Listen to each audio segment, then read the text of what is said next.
Forget women's only spaces and women's only sports. We can't even have women's only diseases anymore in the Western world of 2023. I watched my father wither and die of cancer when I was very young, so early access to cancer screening is a cause near and dear to my heart. So there's my bias. You know where I'm coming from. That's why I find it so difficult to see the weird advice given to female-identified biological men by the Canadian Cancer Society. It's advice that could burn up valuable resources meant for early screening of a disease that only biological women get. And when I looked into the focus dedicated to biological women versus female-identified biological men by the Canadian Cancer Society on the very same issue, the issue being a disease that only women can get, it makes one wonder if the organization has been completely colonized by madness that may make people hesitant to participate in the Daffodil campaign, the single largest fundraiser for the Canadian Cancer Society. Now, this story broke about 6 months ago, so I thought I would check back to see if the international outrage which accompanied the story had changed anything. And nothing has. Let me show you what I mean. Let's look at cervical screening information from the Canadian Cancer Society. We, biological women, get roughly about 6 lines and a link to other resources. Screening means checking for a disease in a group of people who don't show any symptoms of the disease. Screening tests can help find cervical cancer before any symptoms develop.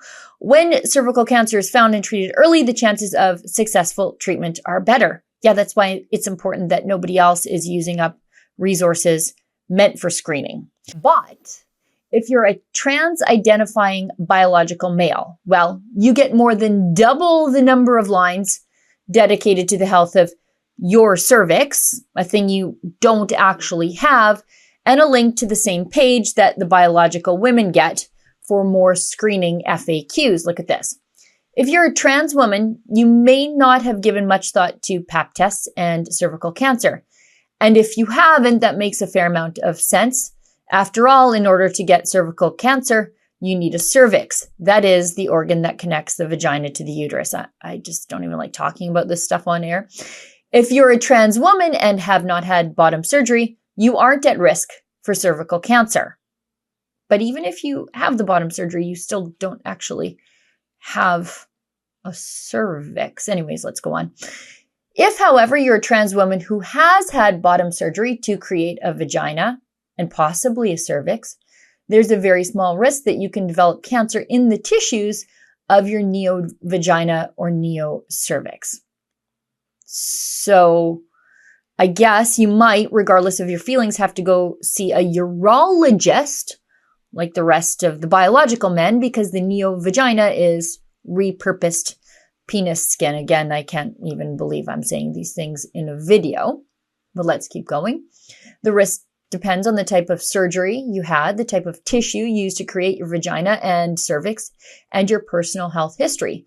Talk to your healthcare provider to figure out if your specific cancer screening needs as part of your overall pelvic health following surgery.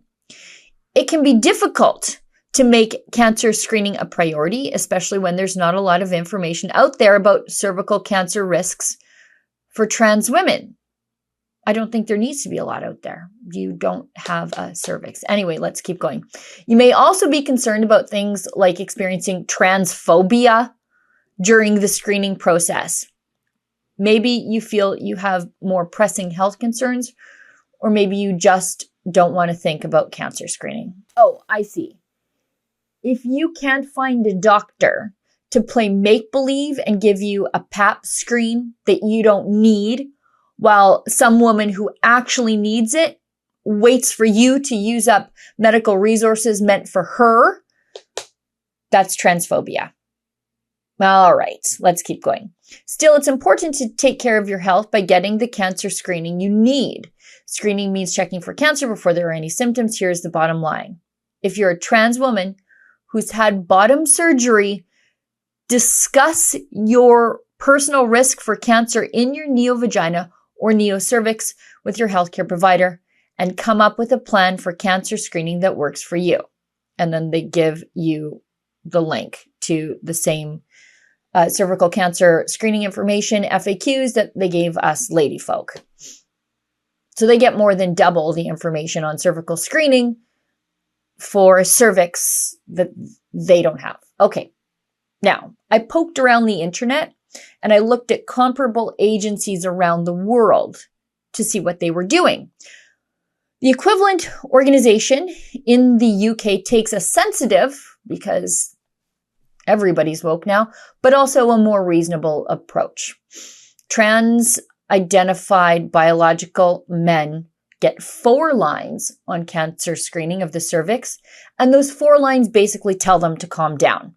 Trans women do not have a cervix, so no need to consider taking part in any cervical screening. Great.